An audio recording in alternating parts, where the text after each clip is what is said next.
Norma Internacional de Auditoría 620. Norma Internacional de Auditoría 620.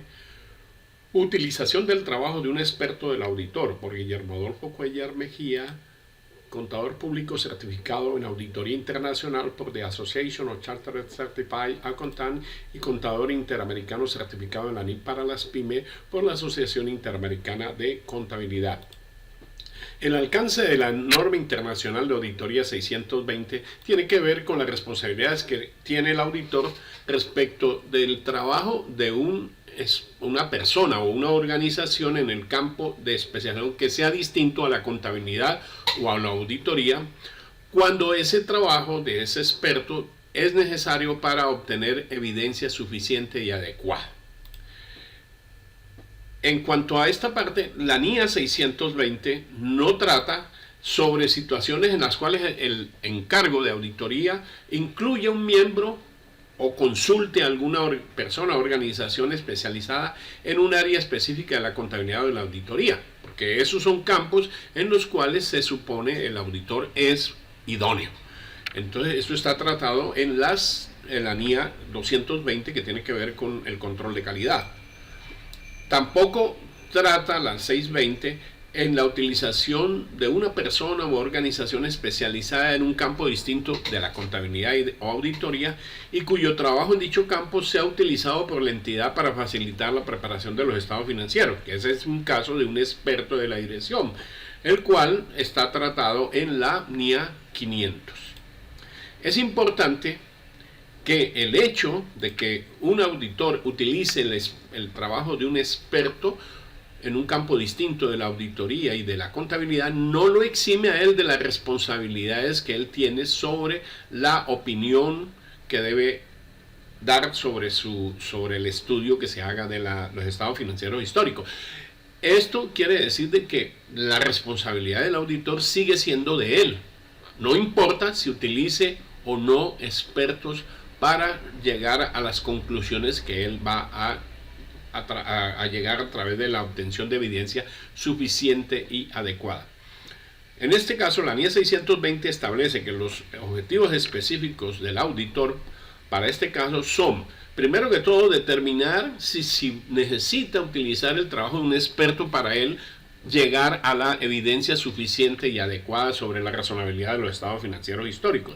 Y en caso de que él necesite el trabajo de un experto, determinar si ese trabajo es adecuado para los fines que se propone el auditor de acuerdo a la NIA 200, que es el marco conceptual de las normas internacionales de auditoría.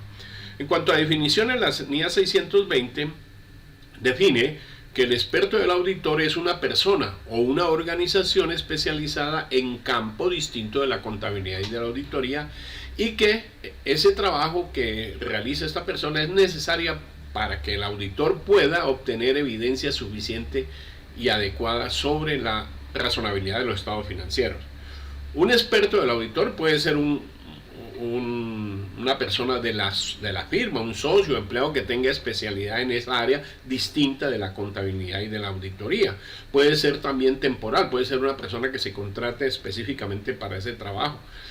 Pero es algo que tiene que ver con campos distintos a la contabilidad y la auditoría. No puede ser posible que un experto del auditor sea alguien especializado en normas internacionales de información financiera, porque ese es el campo que maneja el auditor. En cuanto a especialización, la NIA 620 define que la especialización son las cualificaciones, el conocimiento y la experiencia en un campo concreto del conocimiento. Un experto de la dirección lo define como la persona o organización que se especializa en un campo distinto de la contabilidad o auditoría y cuyo trabajo en ese campo se utiliza por la entidad para facilitarle la preparación de los estados financieros. En este caso, los términos socio y firma de auditoría se entenderán referidos a sus equivalentes en el sector público. Es importante recabar en de que si la empresa que está siendo auditada contrata a un experto en normas internacionales de información financiera para preparar los estados financieros, ese no es un experto de la dirección según la NIA 620, porque tiene que ser en campos distintos de la contabilidad y la auditoría. En cuanto a los requerimientos, el primer requerimiento tiene que ver con el objetivo que tiene el auditor según la NIA 620.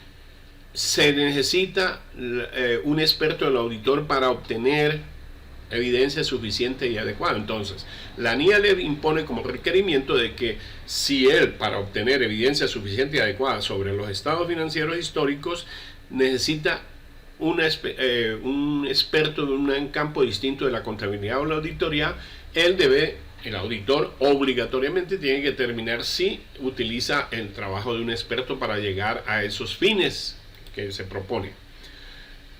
En cuanto a la naturaleza, momento de realización y extensión de los procedimientos de auditoría, la NIA 620 le establece al auditor que los procedimientos pueden variar de acuerdo a las circunstancias. Para poder determinar esa naturaleza, momento de realización y extensión de los procedimientos, debe tener en cuenta el auditor las siguientes cuestiones. Primero, como por supuesto, la naturaleza de la cuestión que está relacionada al trabajo de dicho experto, los riesgos de incorrección material que pueden haber en relación con el trabajo de dicho experto. Ahí está presente la NIA 330. La significatividad, o sea, la importancia del trabajo del experto en el contexto de la auditoría. El conocimiento y la experiencia del auditor en relación con trabajos realizados por dicho experto, si es que lo ha contratado en veces anteriores. Y muy importante, si dicho experto que él va a contratar está sujeto a todas las políticas y procedimientos de control de calidad de la firma, o sea, la NIA 220. Entonces, en este caso puede ser, por ejemplo, el campo de la evaluación de activos, ¿no? El auditor no es experto en eso, pero puede contratar un perito evaluador para saber si la evaluación que se le ha dado a los activos fijos por parte de la empresa es correcta. Es un ejemplo que se tiene de un experto. En cuanto a la competencia, capacidad y objetividad del experto del auditor, la NIA 620 exige que el auditor debe evaluar si el experto del auditor tiene la idoneidad, tiene la capacidad y es objetivo para los fines que se propone el auditor, porque esa parte de objetividad es necesaria para poder saber que hay independencia de parte de ese experto. Cuando es un experto externo, la evaluación de la objetividad debe incluir por parte del auditor un procedimiento de indagación sobre qué intereses y qué relaciones pueden suponer que tenga el auditor o el experto con la empresa para poder saber si es objetivo, o sea, si no hay amenazas a la independencia de este experto.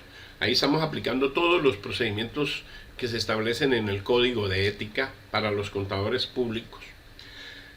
En cuanto a la obtención del conocimiento del campo de especialización del experto del auditor, la NIA 620 le exige al auditor que, si bien él no tiene por qué ser especialista en ese campo distinto en el cual va a contratar un experto, sí debe tener un conocimiento suficiente de qué se trata esa cuestión, porque de otras maneras no puede organizar el trabajo que le va a solicitar al experto. Entonces, ese conocimiento debe consistir en que él pueda, como auditor, determinar qué naturaleza, el alcance y objetivos del trabajo del experto para los fines del auditor. No lo podría hacer si él no tiene un conocimiento mínimo de lo que se trata el campo en el cual se va a contratar al experto.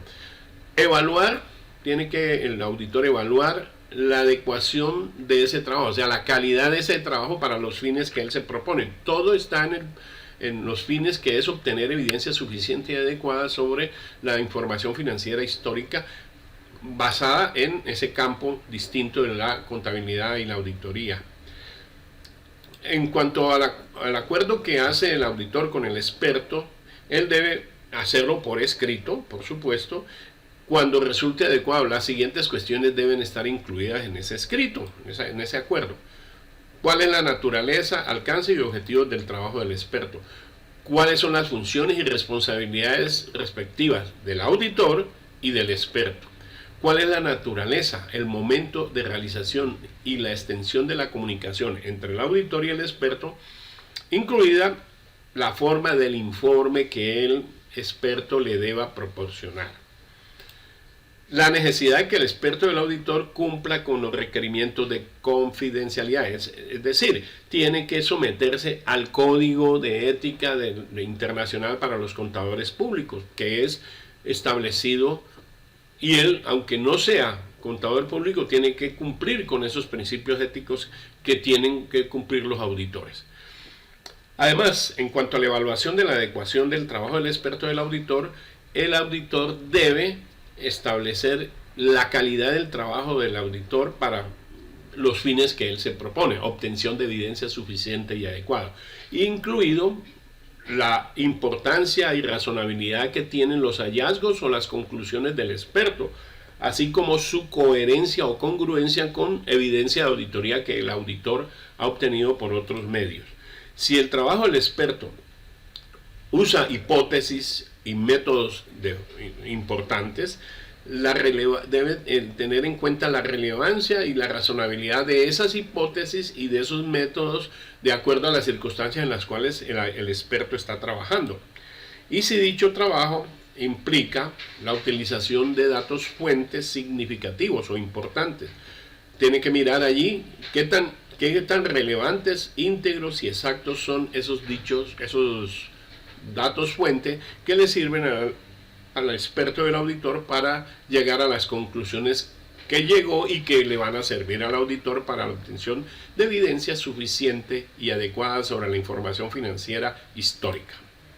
Si el auditor determina que el trabajo del experto del auditor no es adecuado para sus fines, la NIA 620 le exige hacer los siguientes procedimientos: acordar con el experto la naturaleza y la extensión del trabajo adicional que deberá realizar el experto, porque ya se había hecho un acuerdo inicial, pero si él no quedó convencido, porque el único que se tiene que convencer, y vuelvo e insisto, es el auditor.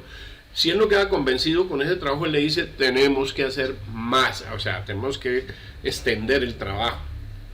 El experto tiene que hacerlo como un requerimiento adicional a su contrato inicial.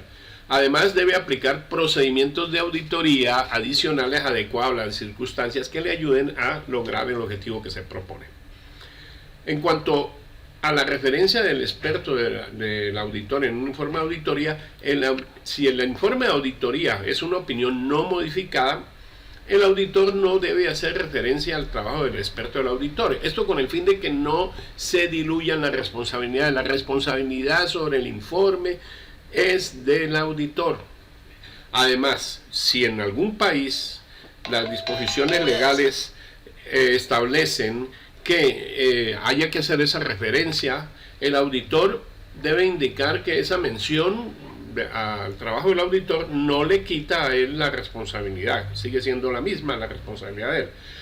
Entonces, esa mención solamente se hace si es relevante para el efecto del informe de auditoría, y teniendo en cuenta de que no puede reducirse la responsabilidad del auditor.